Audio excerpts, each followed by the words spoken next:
Good morning and welcome to the class. So today in our subject, Pedagogy of a School Subject History, we are going to discuss micro-teaching and the teaching skills.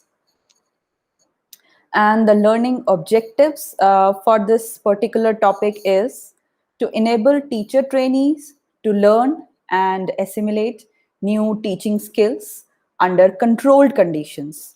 So micro teaching is a controlled type of technique. It also wants We also want the students, teacher trainees to master a number of teaching skills which are required in a classroom to enable teacher trainees to gain confidence in teaching. If they learn these kind of skills which are to be utilized in our classroom, then the teacher trainees will automatically be confident while teaching. So first of all, we will take a look at the concept of teaching. So what is teaching and why the micro teaching concept is necessary for increasing the art or to learn the art of teaching. So teaching is establishing a harmonious relationship between teacher, student and subject. As we know that education is an important instrument of human development, and the quality of education depends largely upon the quality of teachers in general. So if we want to improve the quality of teaching, then we have to improve the quality of teachers. So teaching is the activity of facilitating learning.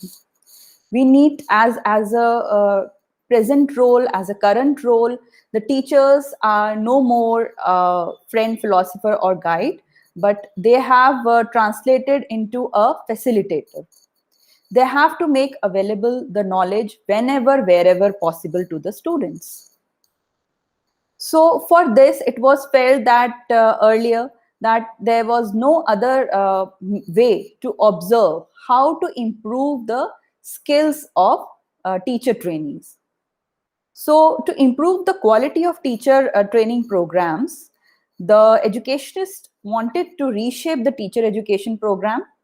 And for this, they started this approach of micro teaching in training institutions, so that supervision of the practice teaching could be done and could be made more reliable. So there was no organized form of feedback regarding the performance of the teachers in the class. So the suggestions were offered for the teacher trainees by the teacher educators, and this is how they were able to give feedback to bring changes in their teaching behavior.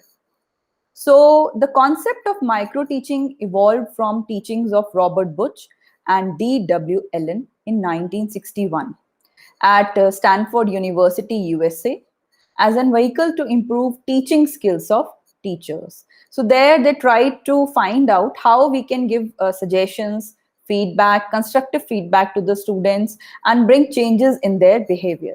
So whatever skills are lacking in them could be improved. So before going into the real classroom, they were given the artificial training so that they could get used to the real classroom. So we will go through various definitions which were given for micro teaching. Allen 1961 said, micro teaching is a scaled down teaching encounter in class size and time or miniaturized classroom teaching. So we can say that it is a scaled down teaching encounter. Whether we can see the class size will be uh, scaled down because shortened, as the members sitting in the class will be the peer group of the teacher trainees, and the time given for the presentation is hardly 5 to 6 minutes. So it is a miniature form of classroom teaching, in which in these 5 to 6 minutes the teachers need to enhance their teaching skills.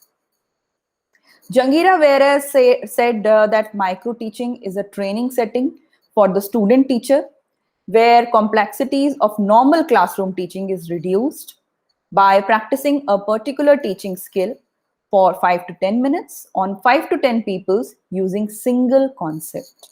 So here the teacher trainees take a single concept, and there is a particular format for preparation of various skills of micro teaching, in which they prepare lesson plans, they give presentations.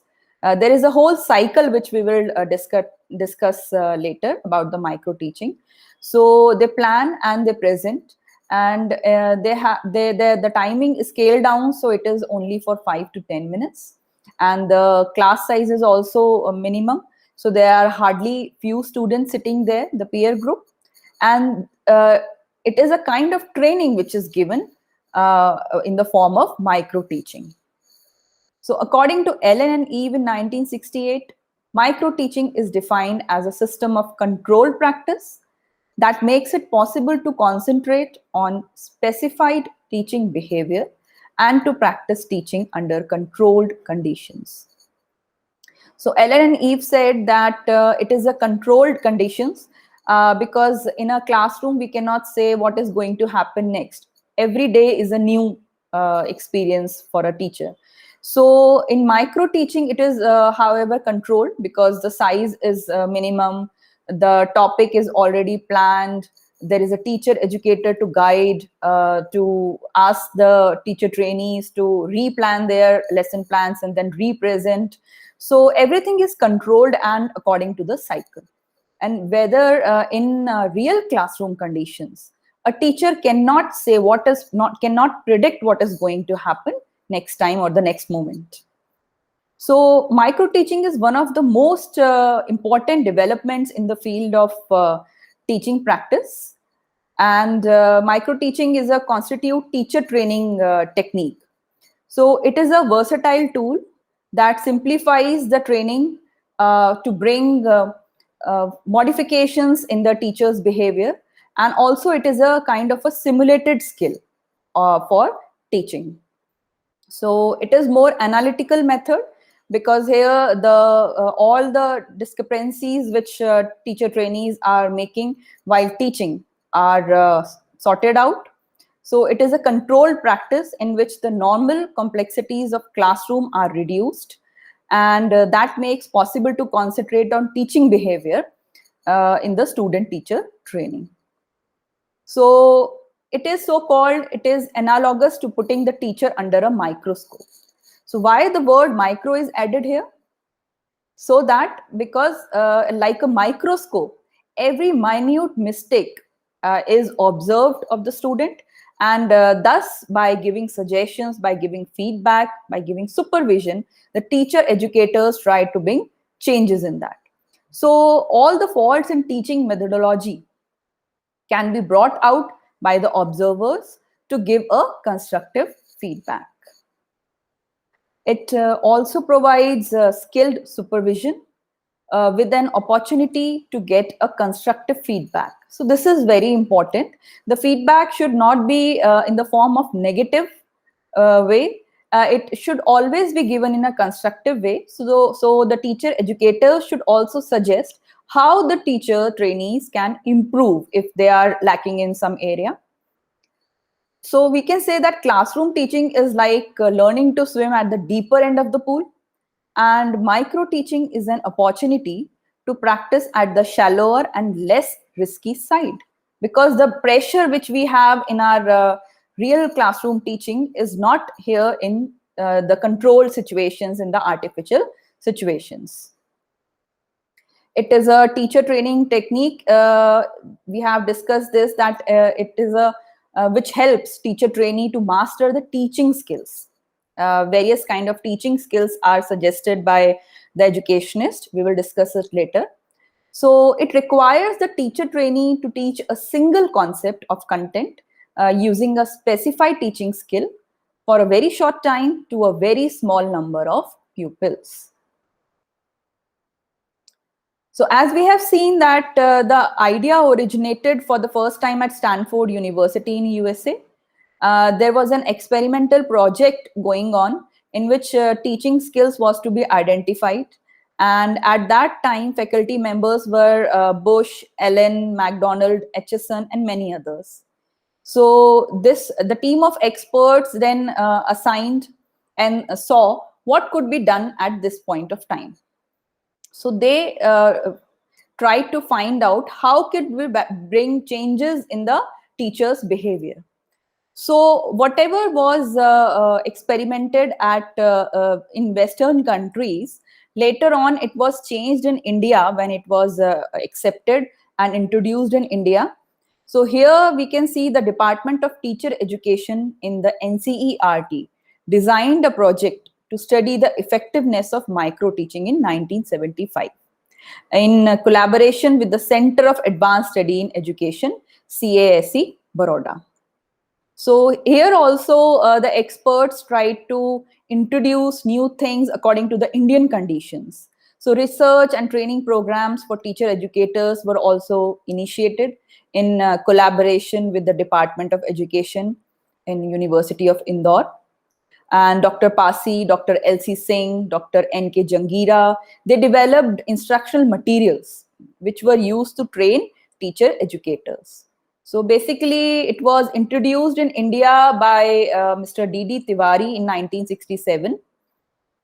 And he made the humble attempt with the help of Government Central Pedagogical Institute of Allahabad. In 1970, G.B. Shaw experimented with micro-teaching at MS University in Baroda. And then the Technical Teachers Training Institute, Madras, introduced micro-teaching to train the technical teachers. Then it was introduced in Kolkata. So this is how the modification of teacher behavior took place in the form of micro-teaching in India. So now we will take a look at the micro-teaching cycle. How does this process goes on? It is a cycle, it goes on. It only stops when the teacher trainee has adopted or achieved the real target. So first of all, the first step is planning part, which is the first step in everything which we do in our life also. So while doing this, while preparing any lesson plan, going to teaching in any class, the teacher must prepare a plan. So there should be a plan for around 5 to 6 minutes that need to be presented in the class. So first it is to be written in their formats. There are different formats for different teaching skills. After that, the second step is the teaching part, which requires 6 minutes, around maximum 5 to 6 minutes. After planning, the teacher trainee is sent for the teaching in front of the class, and with the use of Blackboard and other teaching aids, they can teach or give their presentations very effectively within this time period. Then after this step, they are given feedback by the supervisor sitting in the class or the teacher educator sitting in the class. So the feedback goes maximum, the time given for the feedback is 6 minutes. And if the feedback is not satisfactory, if the teacher trainee need to replan the lesson plan which he has prepared for the micro teaching skill, then he will replan within the class, within sitting there in 12 minutes. So the maximum time given is 12 minutes. And after that, he has to go and reteach the lesson plan. Whatever skill they have to show, whatever skills they are going to present have to be retaught. After that, they are again given re-feedback. They are again given feedback whether they have improved in the flaws which were earlier given by the teacher educator, or they have improved. And if they have not improved and there are any negative parts, negative points, or anything which still needs to be improved, then again the teacher trainee is asked to replan the lesson plan of micro teaching. So this cycle continues until the teacher trainee has achieved his perfection in the planning presentation part. So this cycle almost takes 36 minutes. So this is how different subjects, micro teaching skills can be practiced. So in detail, we will go through the various steps of the micro teaching cycle. So first is the planning part. That is the teacher trainee is going to select the topic and related content of such a nature in which the use of the component of the skill which he is going to practice may be made easily and conveniently. So basically, the student has to select a topic which should be convenient for that particular skill that he is going to present. Then the next step is of teaching. So now the attempt is made by teacher trainee to use the components of the skill in the process of teaching learning. So with every skill, there is an observation sheet prepared along with the components of the particular skill. What components need to be covered? How much components have been covered by the student? So that has to be supervised later. So the student tries to teach so that he can cover all the components in the skill. Then he receives the feedback. So it is the giving information to the teacher trainee about the points of strength as well as weakness relating to his or her performance. And if the performance is not up to date, then they replan. So teacher trainee replans his lesson, incorporating the points of strength and removing the points not fully handled till now. After that, after replanning, they reteach. This involves teaching to the same group of pupils if the topic is changed, or to a different group of pupils if the topic is the same. So this also has to be taken care whether the student is taking the same topic or changing the topic. And after that, they are given re-feedback.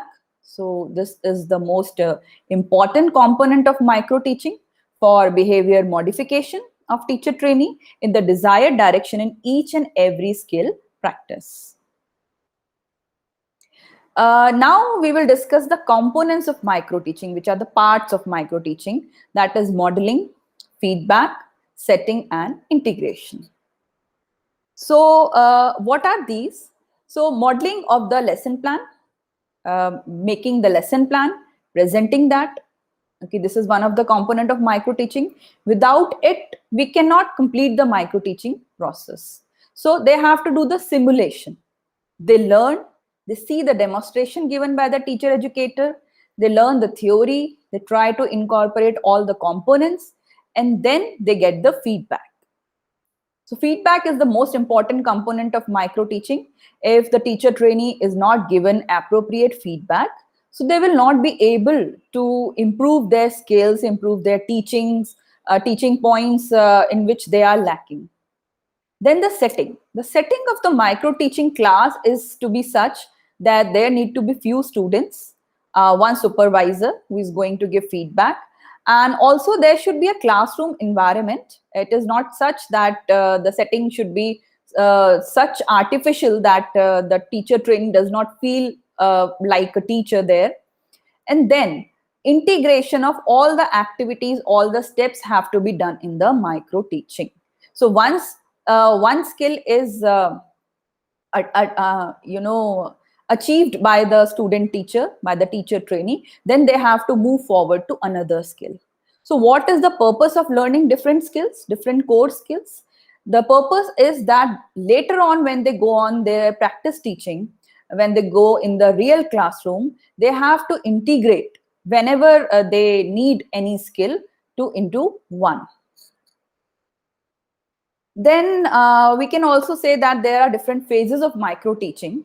So there are 3 phases of micro teaching. The first phase is the knowledge acquisition phase, in which this is the pre-active phase, in which what they are doing, first they are going to observe the demonstration skill which is given by the teacher educator, and after that they will analyze that and discuss about the demonstration, that what is the skill about, how we need to demonstrate, what kind of points we need to take care of. So this is the knowledge acquisition phase, where they are getting the knowledge about regarding the skill which they have to prepare lesson plan, and then later on they have to present their lesson plan. Then the second phase is skill acquisition phase. As we all know that in objectives, also in teaching objectives, we can see that first the student take knowledge, receive knowledge, and after that only he is able to apply or use the skill of the knowledge. So this is now the interactive phase, because pre-active phase is when they have not presented or started their lesson. So this is before the learning of the skill. And after that, they have now prepared lessons and all. Now they have to acquire the skill. So this is the interactive phase in which they prepare their micro lesson. Then they practice skill by giving performance. Then the performance is evaluated. And if there are more negative points and the teacher has asked the teacher trainee to go and prepare their lesson plan again and reteach it again, then the process goes on and they replan, reteach and get the re-feedback. After that, the third phase is the transfer phase, the post-active phase, when the cycle has completed. So now this is the transfer of skill to the actual teaching. Whatever they are going to do in their artificial conditions, it will only help when they go in the real classroom teaching. So this will be the transferring phase, the transmission phase, where they are able to use the skill appropriately in the real classroom teaching. Now we will take a look at the difference between the micro teaching versus macro teaching. See, micro teaching is the small scale teaching which we have discussed till now, and macro teaching is the bigger scale real classroom teaching. So what are the differences between them? First difference is teaching is relatively simple. In micro teaching, the pressure is less and they have to teach only for 5 minutes. And the lesson plan also has to be prepared for only to cover 5 minutes. So 5 to 6 minutes in the starting of their training is not much. So they can do that with practice also. And whereas we can see the classroom teaching is a complex activity where the teacher cannot predict what is going to be happen next. Then micro teaching is a controlled situation because the student knows how it is going to be going to happen next, what is going to happen next, what will be the procedure, what will be the cycle. So everything is controlled. There are their peers who are going to answer their questions. There are their peers who are going to observe them. There is their teacher who is going to guide what to do and how to do. And whereas in classroom teaching, we see that it is not controlled. The teacher cannot control every situation which is going to happen in the classroom. So every day is a new day. In micro teaching, one skill at a time is taken up. So the teacher trainee is given time to prepare firstly to get us acquainted with one skill, then another, and then another, as according to the maybe the format of the teacher training institution. And in classroom teaching, various skills need to be integrated at the same time sometimes. In micro teaching, there are less number of students. Obviously, there is a scale down procedure.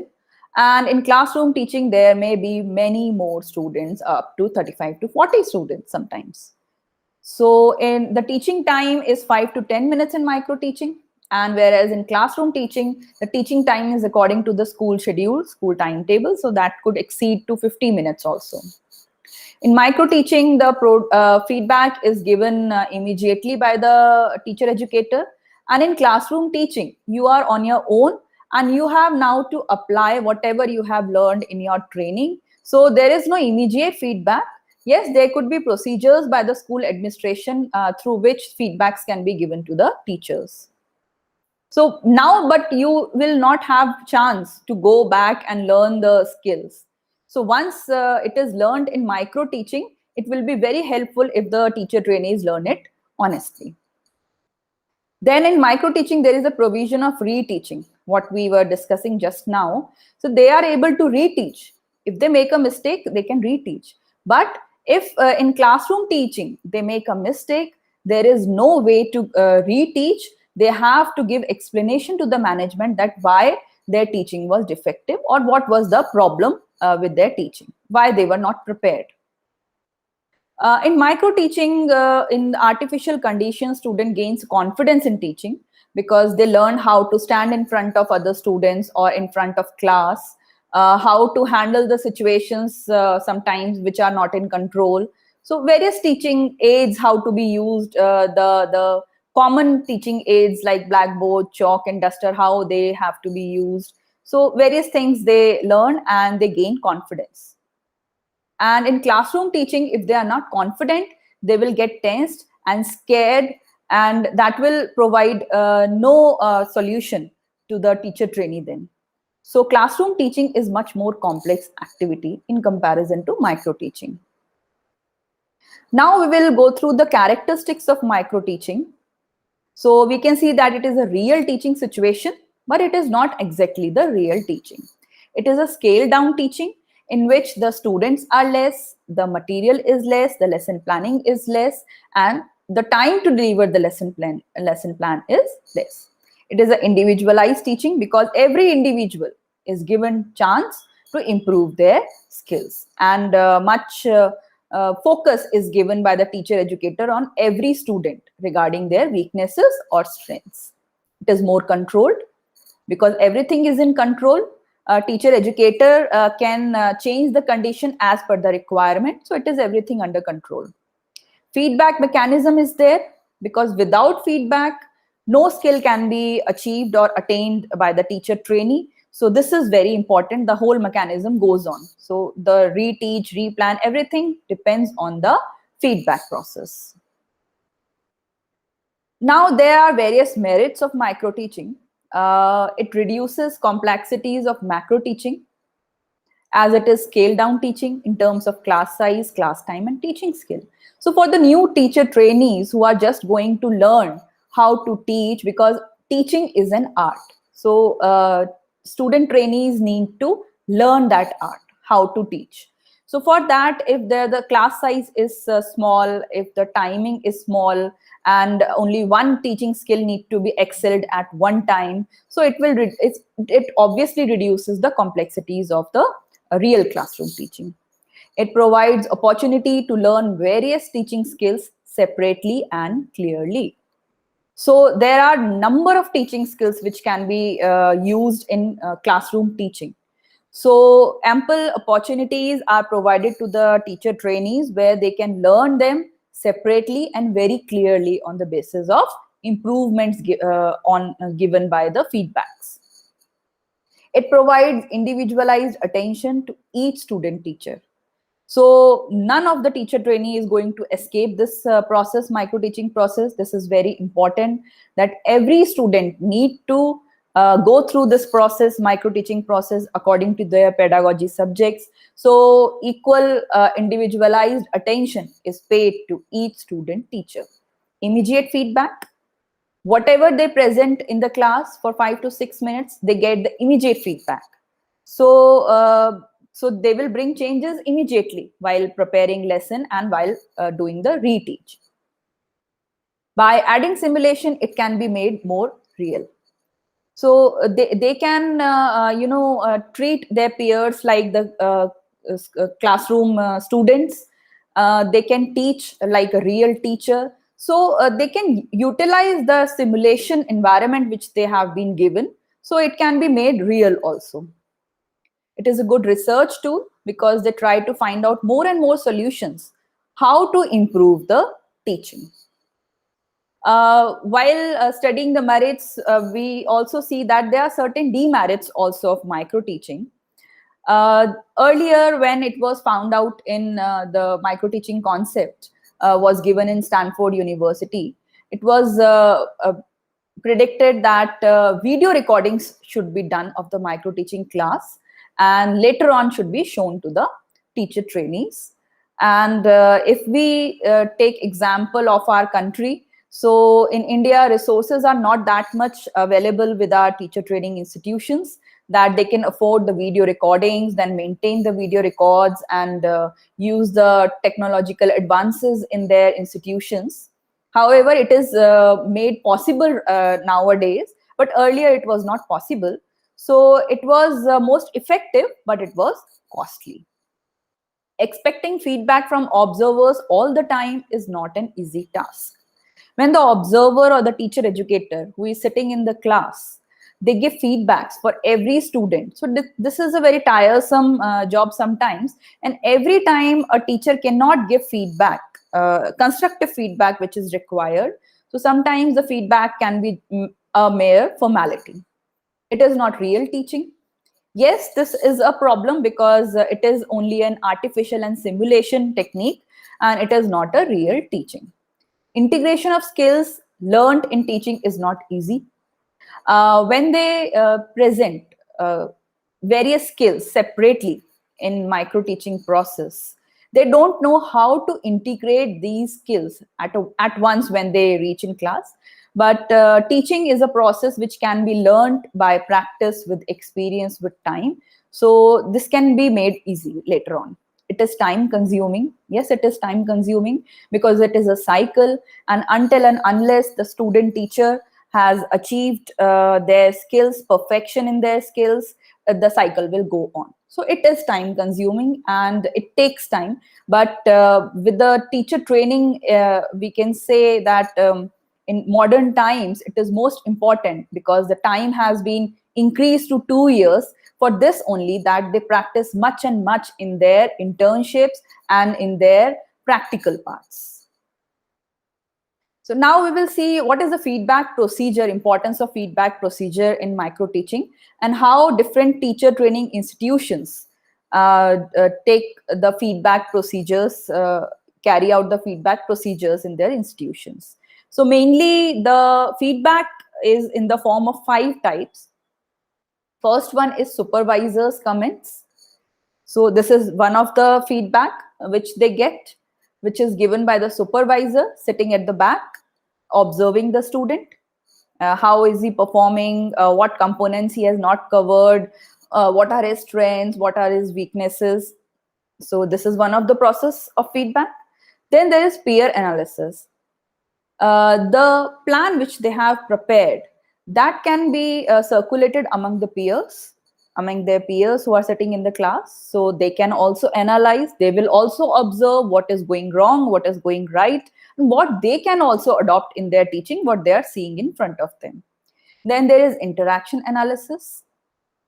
What kind of interaction goes on between the teacher trainee and the peers who are sitting in the class posing as students. Video recordings if possible.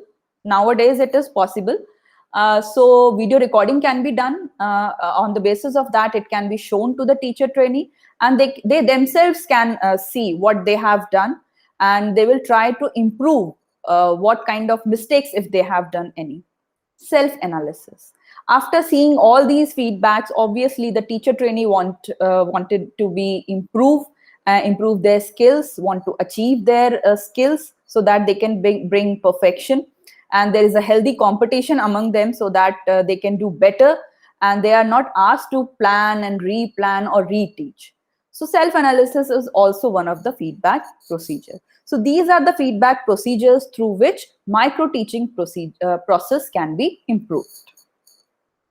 Now we will discuss about the teaching skills which are studied during the micro teaching process. So teaching skills are the activities and behaviors of teachers that facilitate learning in students. So these are the various skills which are the various activities or the behaviors of teachers. It facilitates learning. Teaching skills are overt behavior of the teacher that can be observed, measured, and modified. So this was the basic aim of finding out the procedure of micro teaching, that it should be any skill, skill which is being shown by the teacher should be observed, measured, and if possible, need to be modified. So there are various kinds of teaching skills, whether it is related to the introducing of the lesson plan, explaining of the concepts, demonstrations, experiments, feedback, questioning, which goes on throughout the teaching process, drawing of figures, writing on board, using teaching aids, and other means of communication. So originally, attempts have been made to list teaching skills. Alan and Ryan, when found out about the micro teaching process, they listed 14 teaching skills originally, and they were stimulus variation, set induction, closure, teacher silence and nonverbal cues, reinforcing pupil participation, questioning, probing questioning, use of higher order questions, divergent questions, recognizing and attending behavior, illustrating and use of examples, lecturing, planned repetition, completeness of communication. So these were the original teaching skills which were prepared by Allen and Ryan. Then B.K. Pasi in India gave a following list of teaching skills in his book, Becoming Better Teacher, Micro Teaching Approach. He gave the 13 teaching skills like writing instructional objectives, which is a very important part of preparing a lesson plan, introducing a lesson, fluency in questioning. Some are repeated, taken from, inspired from Allen and Ryan. Probing questioning, explaining, illustrating with examples, stimulus variation, silence and nonverbal cues, reinforcement, increasing pupil participation, using Blackboard, achieving closure, recognizing attending behavior.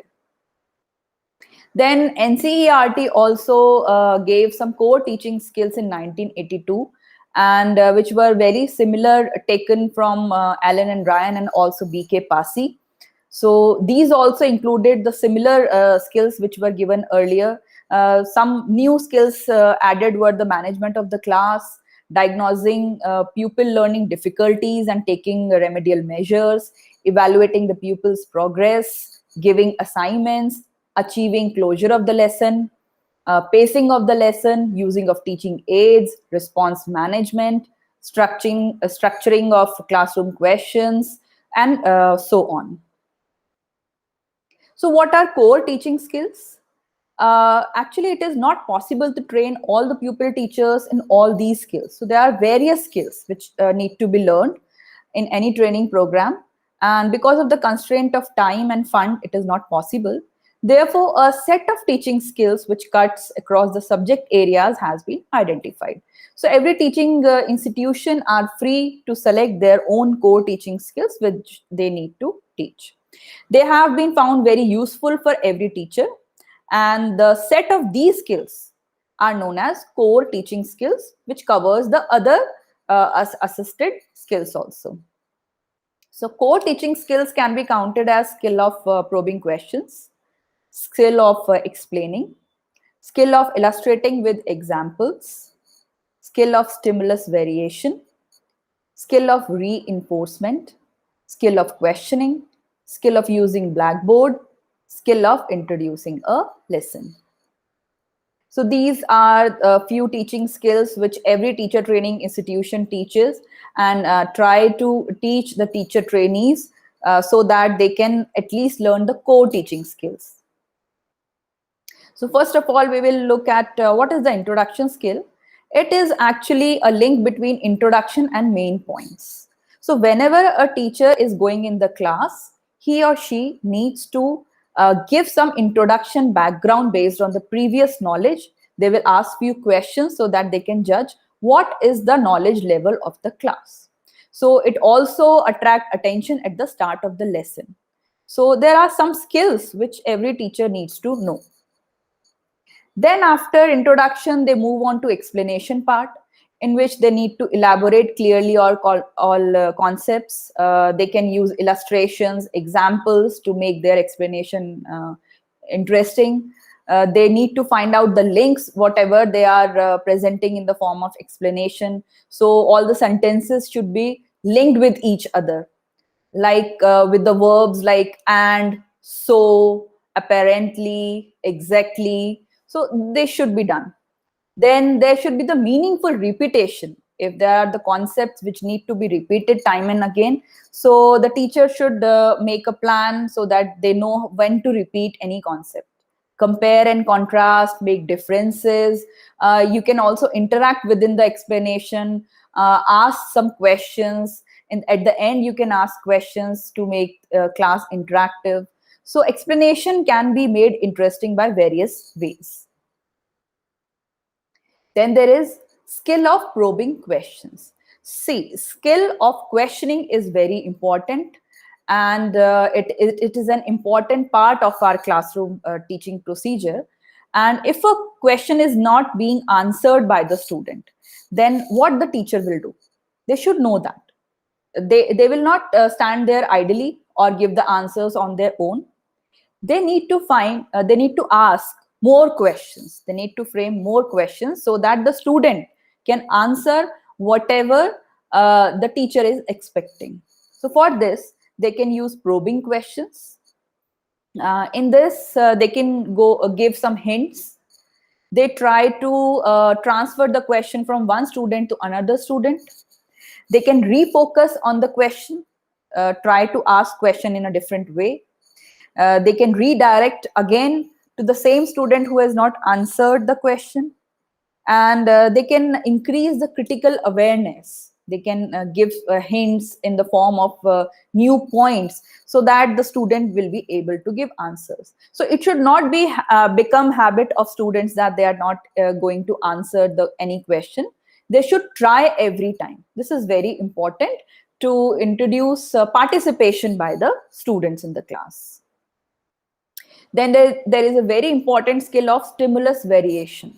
It brings variety in the class, because we can say that in our class, sometimes the concepts become boring, or the classroom atmosphere becomes boring. So in our life also, we need to bring changes in our life.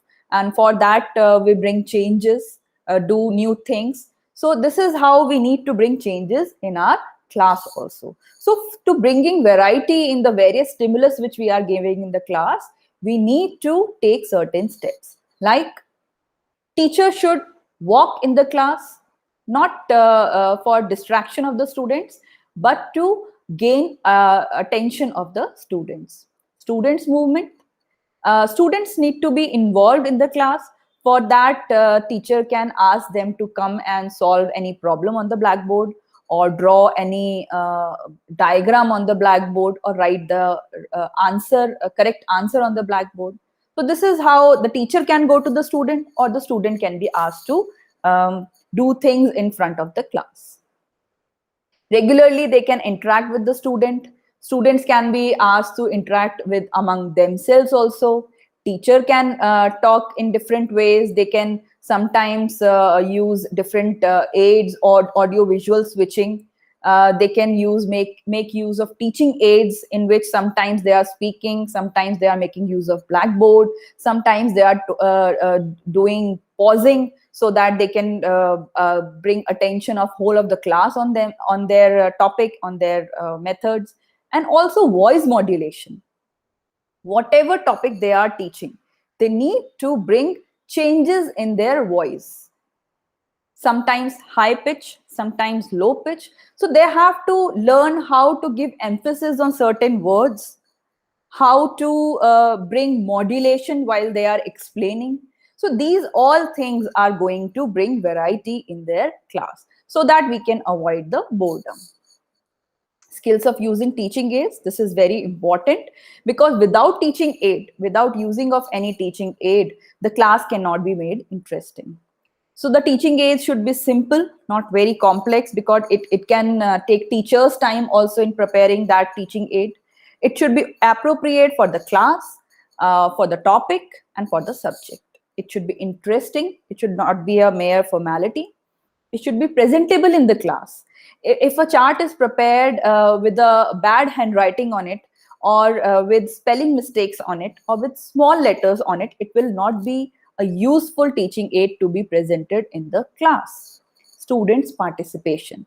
This we every time teach our teacher trainees, tell our teacher trainees that they need to make use of the participation of the students in their teaching aids. Otherwise, the use of teaching aids become irrelevant. So these are the skills which they learn to use in the class. Skills of closure. See, it is very important to start anything new, to introduce anything new. So we have heard a line, first impression is the last impression. So we need to make impression on the minds of the students at the starting of the lesson. So similarly like that, we need to close the lesson also in a very effective manner. Just by giving homework, we are not closing the lesson. We have to summarize the important points, and for that we need to write important points on the blackboard, so that the students who are not good in listening, or not good in grasping the oral information, they can make a note of it. They can go through it. Okay, and then they can ask few questions, do the evaluation part, so that you know that by after summarizing also how many students have not still achieved the target or have not learned the topics or what your objective was. Then also they can give further reference. Okay, so at the end of the lesson you should give references where they can find out more, where they can go and find out more about the topic which you have given, so they can take more interest in finding out new informations on their own. So this is how we have discussed today, that how a teacher trainee can make use of different skills in our classes and thus make their classroom environment more lively, more interesting, and develop curiosity among the students. So for this, we can go through various matters, and micro teaching is a very common concept which is given in our pedagogy books, in our educational technology books, and also you can take a look at various blogs or the material given on the internet. So here are few references which you can go through. Now at the end we will do some evaluation questions. So the first question is, micro teaching is more effective. Options are always, after the teaching practice, during the teaching practice, or during the preparation for teaching practice. So when is the time when micro teaching is more effective? So obviously we all know the answers till now after going through the class, that it is only effective when it is done during the teaching practice. Because when we go in the real classroom teaching and then we learn the skills, it is of no use. So it should be all the things of micro teaching, all the process of micro teaching, all the cycle of micro teaching is effective only when it is done during the teacher training program. Next question is, in which year micro teaching was introduced?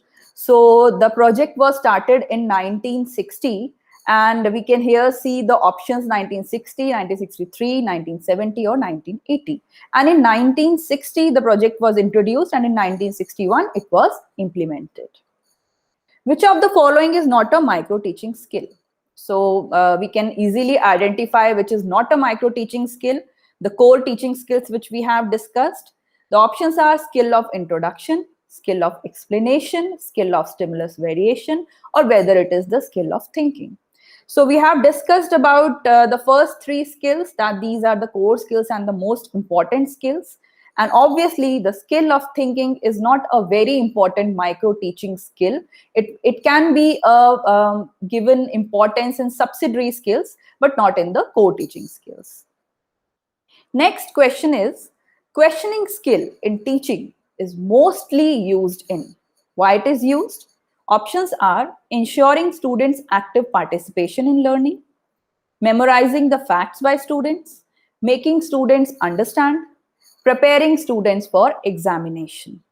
So obviously the answer is ensuring students' active participation in learning, because we want our students to participate and give their 100% when they are learning in the class. And that can only be done by asking questions. So it is very important, whether you adopt any teaching method while teaching, you have to take care that you have to ask questions in between whenever possible. So the students don't get bored, so that they are actively aware that they can be asked questions, and they will try to learn and listen to the concepts which are taught. So we don't want students only to understand or only to be prepared for exams or memorize the facts. We want them to be actively participating in the class. Question number 5 is, which of the following statement is incorrect about micro teaching? So we have learned very much about the micro teaching concept today. So you will be able to answer this very appropriately. The options are, it is only a method of teaching. It consists of core teaching skills. Each skill is practiced separately. And last option is, questioning is a component of micro teaching. So the correct answer is, it is only a method of teaching. No, it is not only a method of teaching. It brings changes. It is a feedback mechanism. So it consists of core teaching skills, yes. Each skill is practiced separately until the teacher trainee attains it perfectly. Yes. Questioning is a component of micro teaching. Yes. Questioning is a component of, we can say, every teaching skill which we have seen till now. So questioning is very important. So it is only a method of teaching is the incorrect statement regarding micro teaching. Question number 6 is, Dash was the first to take up micro teaching work in India in 1967. The options are N.D. Srivastav, D.D. Tiwari, Allen and Ryan, Robert Meagher. So here we can see that there are only two Indian names showing in the options, and the correct answer is D.D. Tiwari, who carried out his work in an institution in Allahabad.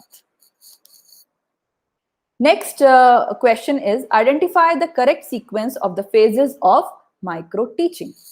So this we have seen that there are 3 phases of micro teaching, and what is the correct sequence? So options are knowledge acquisition, skill acquisition and transfer. Then the next option is practice, knowledge and skill. After that, transfer, skill acquisition or knowledge acquisition. And lastly, skill, knowledge and practice. So the correct answer is the first option, that is, first there is knowledge acquisition, after that skill acquisition is done by the teacher trainees, and after that the transfer and transmission of knowledge is done. Number 8 question is, ideal time duration for micro teaching cycle is whether it is 36 minutes, 40 minutes, 32 minutes or 30 minutes. So the ideal time is, we have discussed that ideal time is 36 minutes, because more than that will take extra time and it will be a wastage of time. So within 36 minutes, the whole cycle for each individual should be completed. Next question is, skill of closure focus mainly on. This we have discussed lately, that what does achieving of closure while ending the lesson means. So options are summarizing of the lesson, interaction during the lesson, planning of the lesson or executing the lesson. So it focuses mainly on summarizing of the lesson, because we have ended the lesson, and after ending of the lesson we need to summarize important points, we need to ask few evaluation questions and also give further references. The last question is, the skill of dash is a skill on the part of the teacher to use positive reinforces so that the pupils participate to the maximum. So this is also a skill. When a teacher is giving motivation to the pupils, they need to make use of correct words like okay, yes. They could be verbal cues or the non-verbal cues. Very good, best efforts, you have made good efforts. So this is how you need to reinforce the pupils. So the options are introduction, illustration, questioning and reinforcement, and the answer is obviously reinforcement skill that uses positive reinforces so that the pupils take maximum participation in the class every time. So with the completion of evaluation questions, we come to the end of the class. Thank you very much, students, and we will see you in the next class.